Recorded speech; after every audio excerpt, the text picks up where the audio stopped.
سورۃ العادیات بسم اللہ الرحمن الرحیم والعادیات ضبحا فالموریات قدحا فالمغیرات صبحا فاثرن به نقعا فوسطن به جمعا۔ یہ پانچویں اور آخری صورت ہے اس اسلوب کی جو صافات سے شروع ہوا تھا، والصافات صفا فالزاجرات زجرا، پھر آئی والذاریات ذروا، اور پھر اس کے بعد آئی والمرسلات عرفا، پھر آئی والنازعات غرقا، اور یہ آخری ہے والعادیات ضبحا۔ اور ان قسموں کے بارے میں بھی اجماع ہے، ان کے معنی میں کوئی اختلاف نہیں ہے۔ وہ گھوڑے کے جو دوڑتے ہیں ہانپتے ہوئے، قسم ہے ان گھوڑوں کی، یا گواہ ہیں وہ گھوڑے جو دوڑتے ہیں ہانپتے ہوئے۔ فالموریات قدحا، پھر وہ اپنے سموں سے چنگاریاں نکال رہے ہوتے ہیں، جب وہ کسی پتھر کے ساتھ ٹکراتے ہیں تو چنگاری نکلتی ہے۔ فالموریات قدحا فالمغیرات صبحا، اور پھر وہ الصبح in the small hours of the morning جا کر غارت گری کرتے ہیں۔ یہ عربوں کا جو کلچر تھا، ان کی جو تہذیب تھی، لوٹ مار، اور لوٹ مار کے لیے ان کا وقت مقرر تھا small hours of the morning, جبکہ بہت سکون سے لوگ سوئے ہوئے ہیں، ٹھنڈی ٹھنڈی ہوا چل رہی ہوتی ہے، بہت ہی مریض کو ساری رات بھی اگر نیند نہ آئی ہو تو اس وقت آ جاتی ہے، وہ وقت ایسا ہوتا ہے۔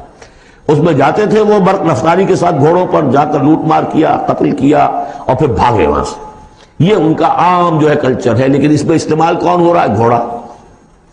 اچھا، یہ گھوڑا جو ہے پھر ان کی جنگوں میں بھی استعمال ہوتا تھا، جبکہ آمنے سامنے جنگیں ہیں، وہ جنگوں کے اندر جاتا تھا، حالانکہ اس کی تو کسی سے لڑائی نہیں ہے، وہ صرف اپنے مالک کی وفاداری کر رہا ہے، جو اسے کچھ کھلا دیتا ہے، کوئی دانہ ڈالتا ہے، کوئی کبھی اس کے جو ہے وہ مالش کر دیتا ہے، اس کا اتنا وفادار ہے کہ فرمایا فالمغیرات صبحا فاثرن به نقعا، اور پھر جا کر وہ گرد اٹھاتا ہوا دوڑ کر جاتا ہے، فوسطن به جمعا، اور جمعیت کے اندر گھس جاتا ہے۔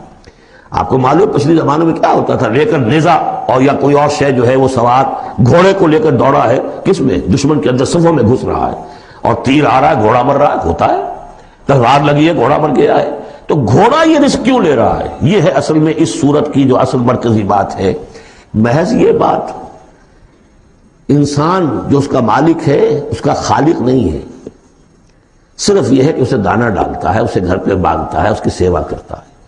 اس صرف دانہ دینے اور سیوا کرنے پر اس کے اندر اتنی وفاداری ہے کہ وہ اپنے مالک کی ذرا سی ایڑ کی تھوڑی سی اس کا اشارہ ہوتا ہے اور ہوا کی طرح بات کرتا ہے، جہاں اس کو حکم ہوتا ہے وہ دوڑتا ہے، اپنی جان جوخم میں ڈالتا ہے۔ اب فرمایا ان الانسان لربہ لکنود، لیکن یہ انسان اپنے رب کا بڑا ناشکرا ہے۔ وہ جو کھلاتا ہے، پلاتا ہے، رزق دیتا ہے، جو خالق ہے، یہ وفاداری اللہ کے لیے انسان میں نہیں۔ کتے کی وفاداریاں دیکھو، گھوڑوں کی وفاداریاں دیکھو، ان میں کتنی وفاداری ہوتی ہے۔ والعادیات ضبحا فالموریات قدحا فالمغیرات صبحا فاثرن به نقعا فوسطن به جمعا ان الانسان لربہ لکنود۔ کنٹراسٹ، ایک اس کا طرز عمل ہے، ایک اس انسان کا طرز عمل ہے۔ وَإِنَّهُ عَلَىٰ ذَلِكَ لَشَهِيدٌ بَلِ الْإِنسَانُ عَلَىٰ نَفْسِهِ بَصِيرًا، سورہ قیامہ میں جو ہم نے پڑھا ہے اسے خود بھی معلوم ہے کہ میں ناشکری کر رہا ہوں۔ وَإِنَّهُ لِحُبِّ الْخَيْرِ لَشَدِيدٌ، لیکن یہ مال اور دولت کی محبت میں بہت شدید ہو جاتا ہے، مال اور محبت کی دولت کی وجہ سے حرام حلال کی تمیز ہٹا دیتا ہے، حالانکہ اس کا نفس ملامت کرتا ہے۔ لا اقسم بیوم القیامہ ولا اقسم بالنفس اللوامہ، وہ اللہ تعالیٰ کی نشانیوں میں سے ایک نشانی ہے انسان کے اپنے اندر۔ افلا یعلم اذا بعثر ما فی القبور، تو کیا اسے یہ معلوم نہیں ہے کہ جب زمین میں جو کچھ ہے، قبروں میں جو کچھ ہے، تلپٹ کر دیا جائے گا، انہیں نکال لیا جائے گا، وحصل ما فی الصدور، اور جو کچھ ان کے سینوں میں چھپا ہوا ہے وہ بھی نکال لیا جائے گا۔ ان ربہم بہم یومئذ لخبیر، یقیناً اس دن ان کا رب ان سے پوری ان کی باتیں جو ہیں ان سے باخبر ہوگا، ان کی خبر لے لے گا اور ان سے حساب کتاب لے لے گا۔